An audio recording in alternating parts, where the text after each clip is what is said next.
Continuous వాహనాలు వెళ్తూ ఉంటాయి. కాబట్టి పక్కన వాహనాలకు సైడ్ ఇవ్వండి. మీరు వెళ్ళాలంటే మెల్లిగా హార్న్ కొట్టి చూసుకొని 1-10 సార్లు మెల్లిగా ఓవర్టేక్ చేయండి. సరేనా?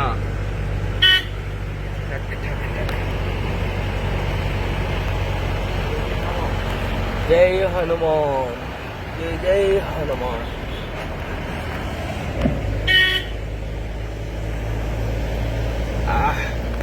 అక్కడ ఒక మహానుభావుడు కారు మీద వీడియోలు తీసుకుంటూ వెళ్తా ఉన్నాడు. సూపర్.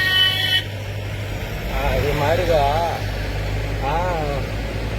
ఇరిటేట్ కలిగించేటట్టు హార్న్లు కొందరు కొడతా ఉంటారు. ఈ మహానుభావుడే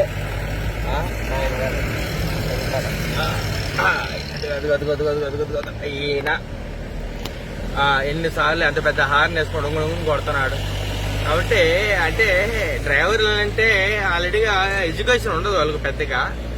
కాబట్టి వాళ్ళ పద్ధతిలో వాళ్ళు కొట్టుకుంటూ పోతా ఉంటారు అంతే. వాళ్ళకు చాలా మందికి రూల్స్ రెగ్యులేషన్స్ తెలుసు. ఒకరు ఎదురుకు ఏం పట్టించుకోరు. కాబట్టి వాళ్ళతోనే ఇబ్బంది ఉంటుంది. కాబట్టి మన జాగ్రత్తలో మనం ఉండాలి.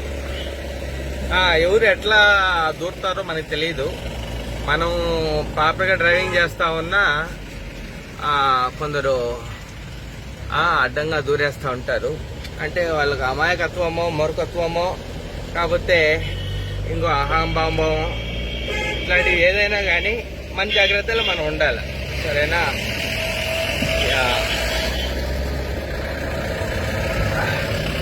ఇక్కడ డ్రైవింగ్ కూడా చాలా థ్రిల్లింగ్ గా ఉంటుంది.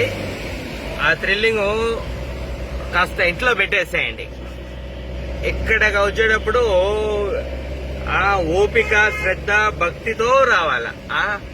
డ్రైవింగ్ టాలెంట్ దయవుంచి ఇక్కడ ఎవరు చూపించకండి. ఇక్కడ వినయ విధేయులతో భగవంతుని మెచ్చే విధంగా మనం కొండకెళ్తే అబ్బా ఏం వచ్చాడురా ఈడు, ఎంత పద్ధతిగా వచ్చాడు అనే భగవంతుడు మనల్ని చూసి మనల్ని మెచ్చుకునే విధంగా మన కొండకు రావాలా. మనం వచ్చినావా పోయినావా అనేది కాదు. వీడెందుకు వచ్చినాడు అనిపించుకోకుండా చాలు. ఇంకో మెయిన్ పాయింట్ రైటా రాంగా. సరే, మీ అభిప్రాయాలను కింద కామెంట్లో పెట్టండి. ఈ కారు చక్రం చూడండి, ఎనికి తిరిగినట్టు ఉంటుంది కానీ అదేదో ముందుకే వెళ్తుంది. ఈ డిజైన్ అట్లా ఉంది.